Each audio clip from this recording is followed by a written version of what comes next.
Namo tassa bhagavato arahato samma sambuddhassa. Namo tassa bhagavato arahato samma sambuddhassa. Namo tassa bhagavato arahato samma sambuddhassa.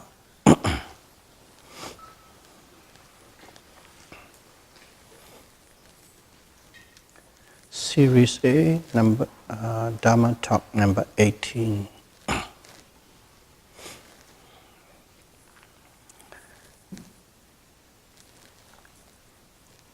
We are talking under the major heading of Kosara Sampajanya, domain of a meditator.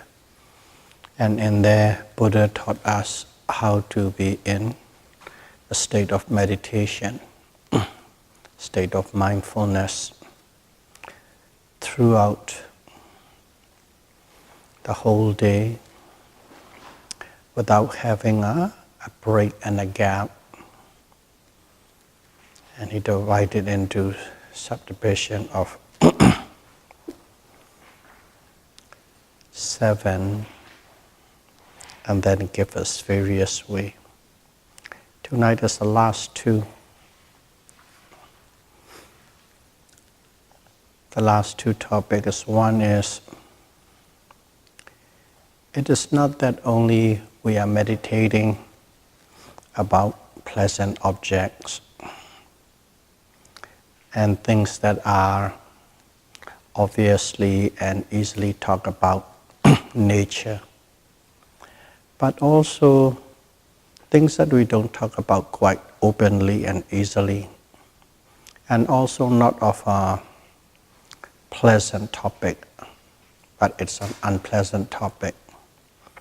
These activities also had to be noted and observed and mindful while you are engaging these things.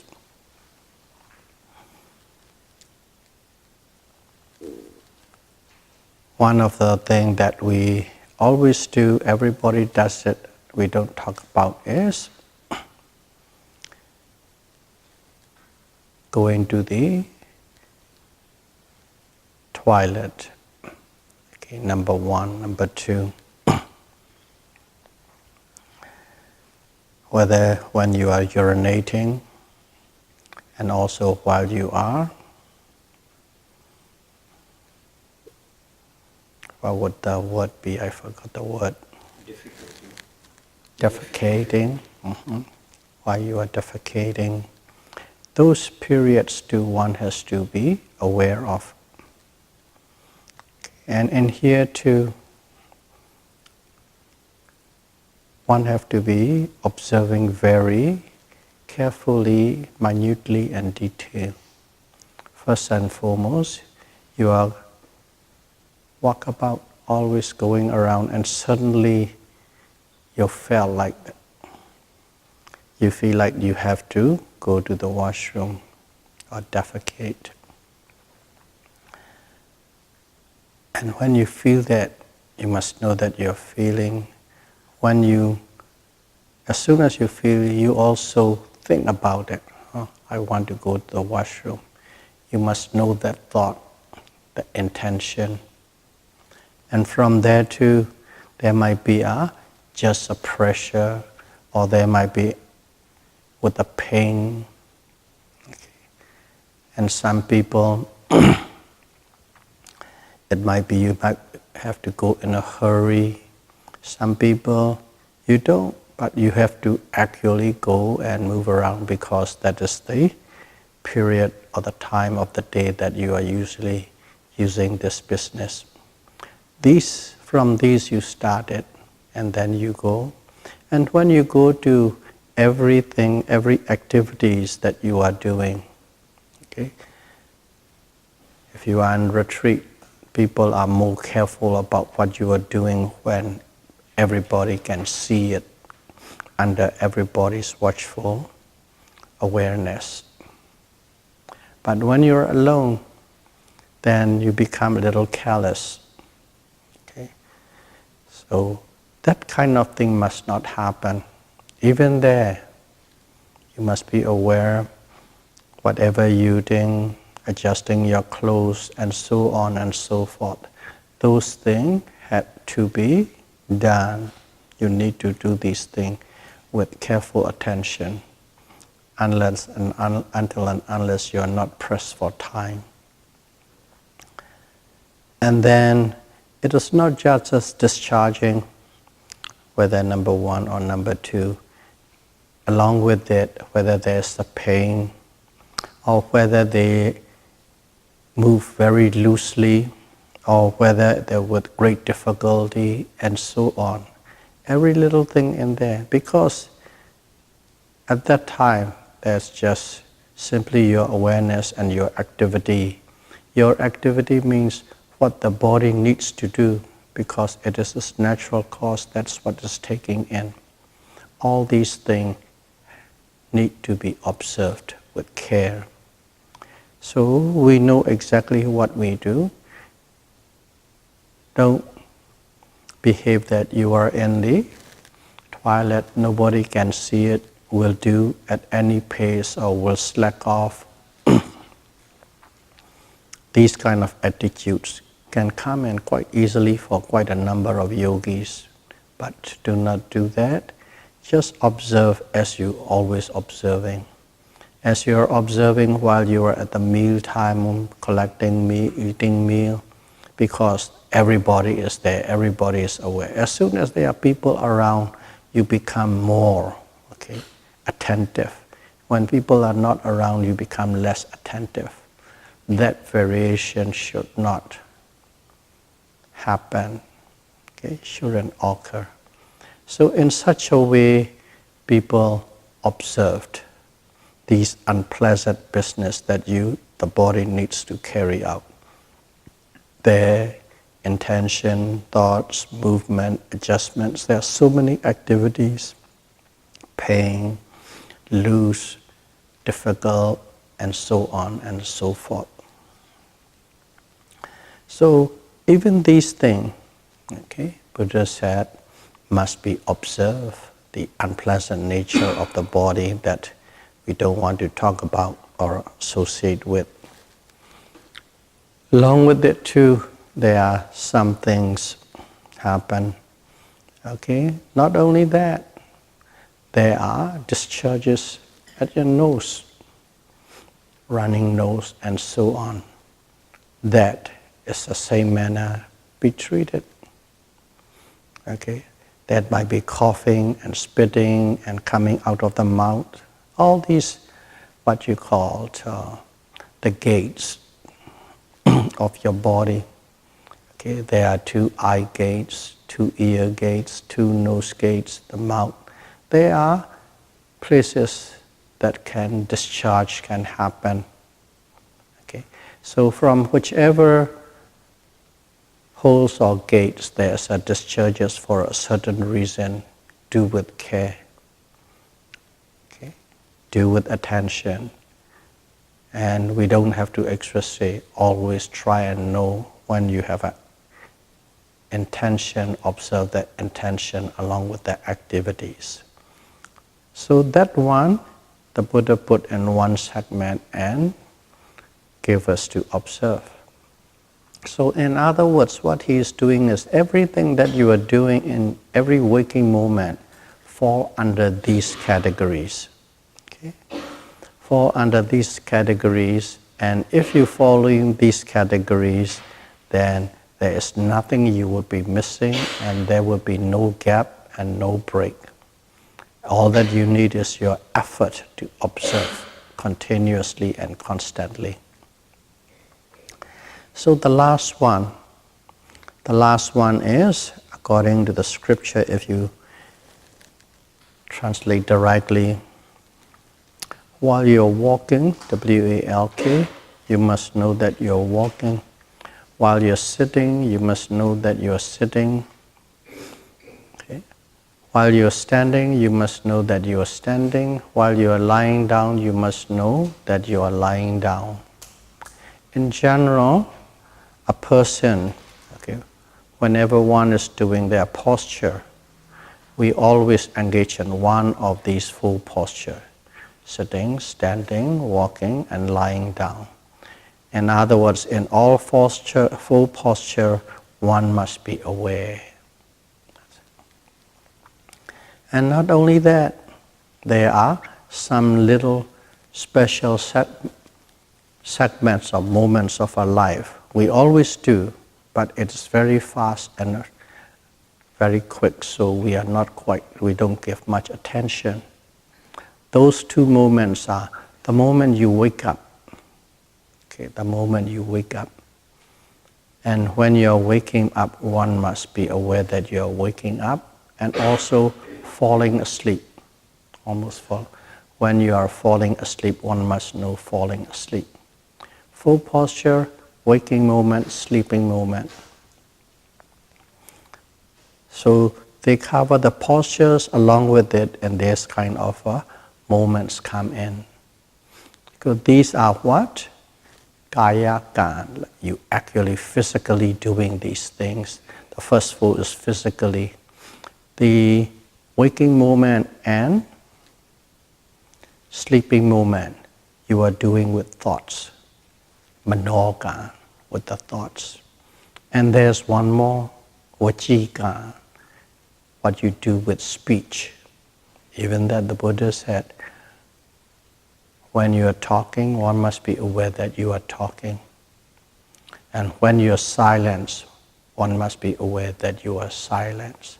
So this last one, the Buddha covers what we do in an action of, they call it Kayakam, Vasikam, Manokan.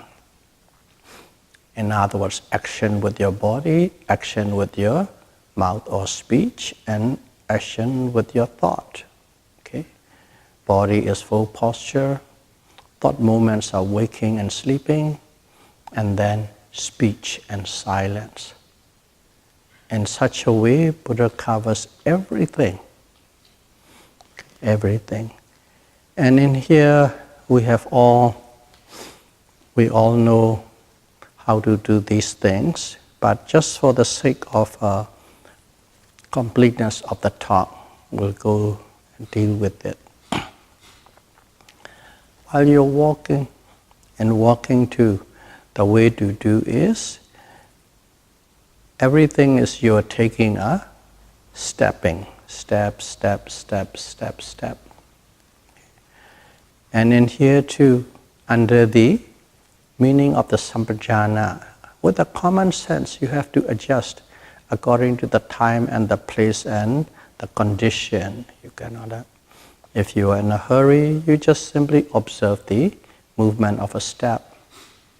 Stepping, stepping, or moving, moving, quick. Okay? But regardless, even in a quick moment, slow down as much as you can under that condition. And then you can subdivide that step into two movements. Okay? Lifting and dropping, or lifting, pushing, dropping, 3 moments. Or just only the physical aspect of it. Okay? Lifting, raising, okay? Pushing, dropping, okay? Touching, pressing. 6.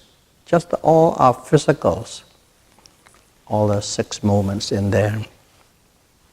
But one should not be pushing too much so that, okay, I can do all these things. That is the key point.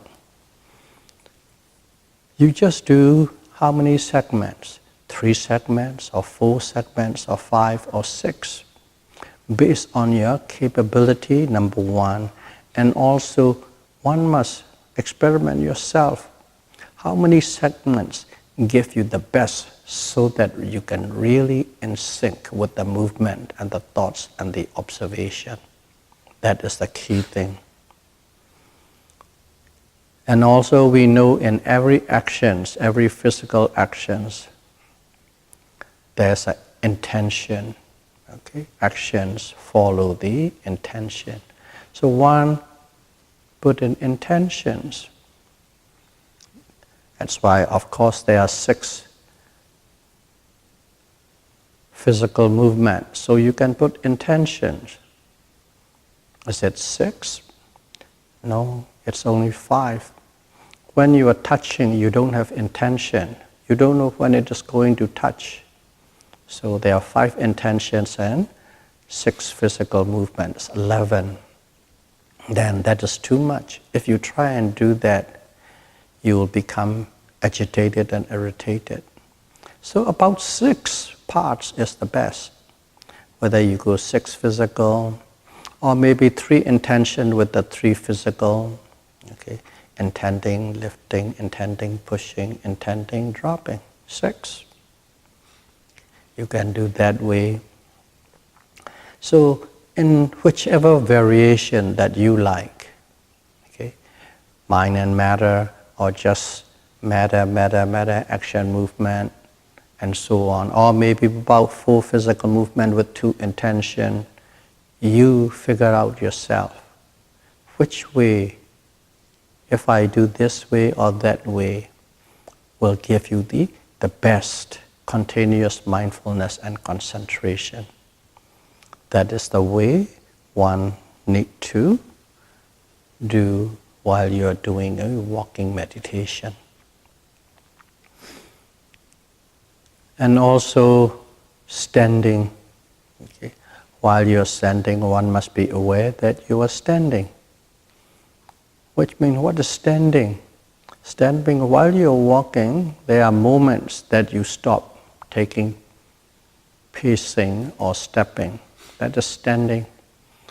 In that standing, some people, when you say standing, they try to visualize or have a sense of that body. That is not the correct way. Okay? In short, if you go back to the formula, what is it that one is observing in Satipatthana, Vipassana, mindfulness, insight? Okay. The precise object is the Paramattha, okay, ultimate reality. But in between, of course, apparent reality pops up in your observation. If they pop up, you don't push it away. You acknowledge and note it. But be aware the true objects of meditation for Vipassana is Paramattha, ultimate reality. So while you are standing, okay, it is just this, but the whole body, okay, if it is not stiff and rigid, you won't be able to stand. You will just fall down. So the whole body at that moment is there's a sense of stiffness, a sense of erectness, and a sense of rigidity. That sensation you observe while you are standing. So that is mean while you are standing, one is aware that one is standing. And then after your walk and after your stand, eventually there will be a moment to sit. And while you're sitting, so that is in the process of sitting, that's where it is. Process of sitting is, from there, first of all, you want to sit down, intention to sit. And then there's a various movements, okay? Leaning, bending, straightening, stretching, propping, pressing, pressure, every little thing. You know exactly what you are doing, and then there will be all different sensations and all different manners of movement in your body will be there. And there too, how detailed you want to note and how long you want to note is your business. But my recommendation is, if you're walking meditation, okay, if you get a very strong concentration in your walking meditation, okay, do not sit down fast. Slow down so that your movements, okay, correspond along with the concentration that you have. Observe, observe, observe, observe, observe. bending, stretching, pressure, leaning, thoughts, propping. But if your concentration is not very strong while you're walking, of course, automatically it will be fast. But regardless, slow down. Okay? My suggestion is when you take a place to sit down, okay, slow down as much as you can and observe every little movements and manners. And if there are little intentions and thoughts, observe them. Because while you are sitting, if you apply that kind of acute, detailed awareness, your mind really slow down and concentrate even farther. But some people, while if I sit down and concentrate, there's a great time to sit down and there will be great concentration. Yeah, I'll just sit down, and once I'm sit down and placed properly sit down, I can get great concentration. No. That's what it means by the Buddha said. No break, no gap, and constant. Constant, no break, no gap. So if you are really slow in a walking meditation and suddenly you just speed it up and then suddenly you sit down, there's a little kink in your concentration. One need a flow. Do that and then you sit down. Okay. So the process of sitting down is including in the know that while you are sitting, that you are sitting. And also after you have properly sat down, okay, if you are going to observe the sitting posture, just like the other time, what you are observing is not your whole body, the heart, the head, or the body, or the legs, or folded legs, and so on. And in that posture, a sense of stiffness, rigidity, and erectness. Okay? That you observe as sitting, sitting, sitting. And also, one little highlight I'd like to put in there is, in our sitting, what do we observe in general? In general is, okay, rising, rising, rising, sitting, falling, falling, falling, touching, touching. That's it. So in here, some people just say rising, falling, touching, no sitting. Okay, some people might do all. But if you do, okay, everything is how you train yourself. Rising, sitting, falling, touching. If you incorporate all these 4 different observation points, the benefit is as soon as you observe sitting, automatically you have a sense of your posture. Okay. If you don't put it in, you don't have a sense of the sitting posture. What it means is sometimes you're sitting down and you might go like this and then like this. Still sitting, but you are like this. And if you don't say sitting, your attention is not there. Rising, falling, touching, rising, falling, touching. You are like this. But if you put sitting, automatically you know your posture is like really hunchback guy. So slowly you straighten down, straighten up, straighten up, straighten up. So that is the benefit. Just putting that one little sitting in your observation, you keep the body straight and erect. Okay. There's a less chance of becomes scoop down and then really bend down. You are still sitting, but the height, instead of being 3 feet in height, you will be about 2 feet in height, sitting height. That is what benefit is if you put in sitting.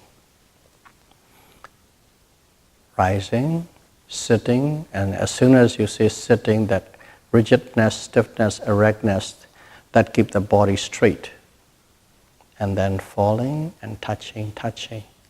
So keep that in mind. That's one observation point called sitting. It always keeps you in the good sitting posture because your awareness is repeatedly going in that direction. And within a second or two, your awareness is in the body posture. So that's what sitting is. While you're sitting, one must be aware that you are sitting. Walking, standing, sitting, lying down. Lying down is from the sitting position. Usually, as a yogi, when you lie down, it is you are about to sleep. Okay. Lying down, from there, you lie down onto the bed to sleep. So every little movement, observed it. I think in one or two Dhamma talks ago, we mentioned about Shin Ananda, Buddha's attendant, how he attained enlightenment, arhatship. In the process of lying down, he is not neither sitting nor totally lying down, in between, because he observed with such a meticulousness that every little movement in the process of lying down, he saw this three characteristics of mind and matter and the highest degree of clarity and impact, and that gave the final arhatship or Magga Ceta, Rahata Magga Ceta. So that is called lying. While you are lying down, one must be aware that you are lying down. While you are lying down, of course, some sit on the side, some sit on the back, and whatever position you choose. That moment till you fall asleep, there's still a gap of time. At that gap of time, one must be noticing. That falls into the zone of, while you're sleeping, know that you are sleeping. In the process is, you still observed. Most of the time, it is easiest one is the abdomen. You put your hand on your abdomen and then rising and falling. And at the same time, do not focus quite deeply and intensely, just like general awareness. If you go quite deeply, you will be awake. If you go deeply and if you can observe deeply, you'll be awake for hours because your mind will be totally alert. So more like a general awareness, rising, falling, and then there will be the mind slows down. Even though the mind slows down, it's not in a straight line. Sometimes the minds become slow down and suddenly there's alertness come in, slow down, alertness come in. These are the moments to sleeping. And if that's the case, be aware of it. That's what it means. While you're sleeping, one must be aware that you're sleeping. When you totally fall asleep, of course, you are not acutely and alertly aware anymore. And also, while you are waking up, these are the moments. While you're waking up, know that you're waking up. And if you are fully aware, like you're awake and you become aware before you open your eyes.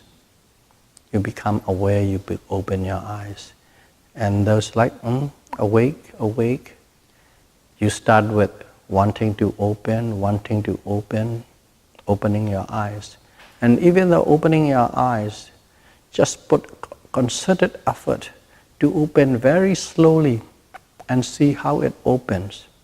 Just by observing that very slow movement of opening the eyelids itself woke you up even fresher, because your mind focused so intensely on how these eyelids are moving, it's really woke you up.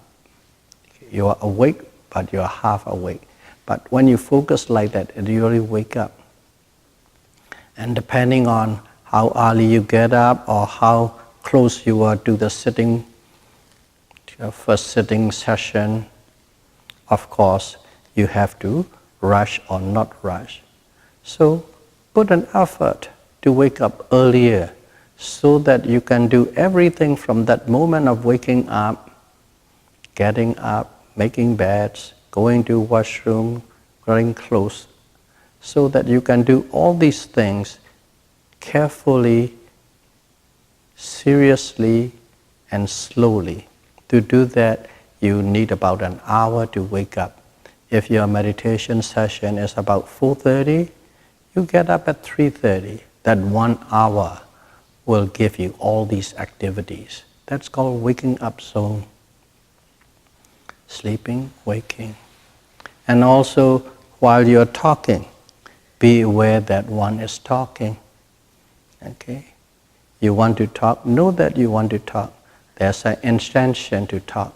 And while you're talking too, you talk, but when your mindfulness becomes strong, even though you are conversing a certain topic, a certain message, okay, a complete story delivering, in between you will find that you're aware that you're talking.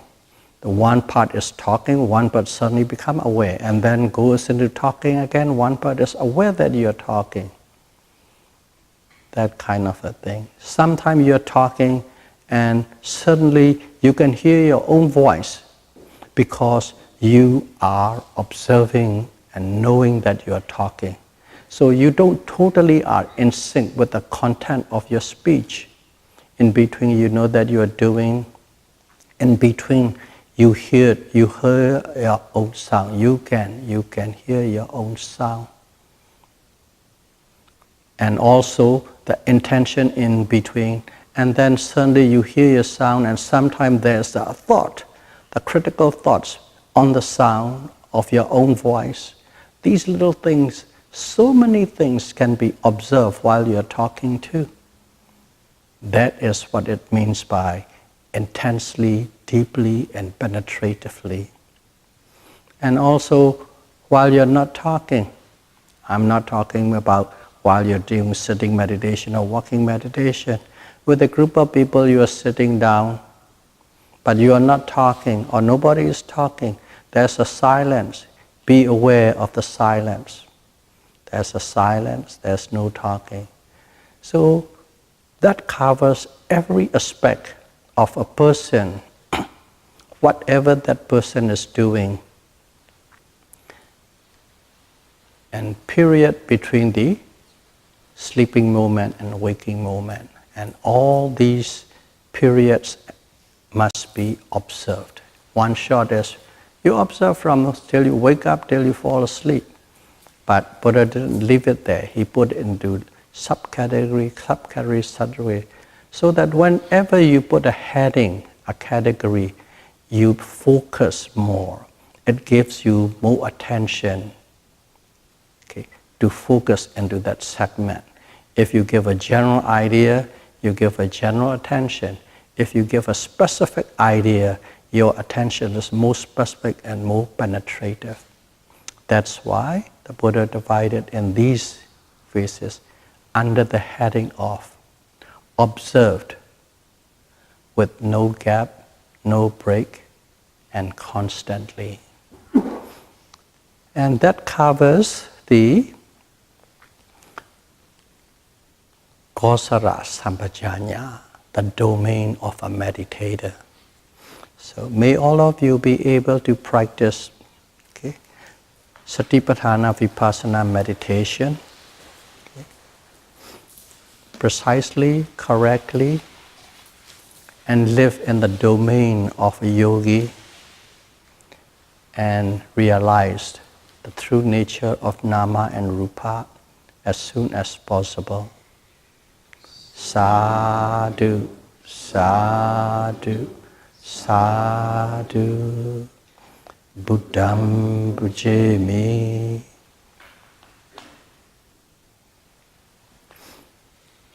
Dhammam pujami, Sangham pujami.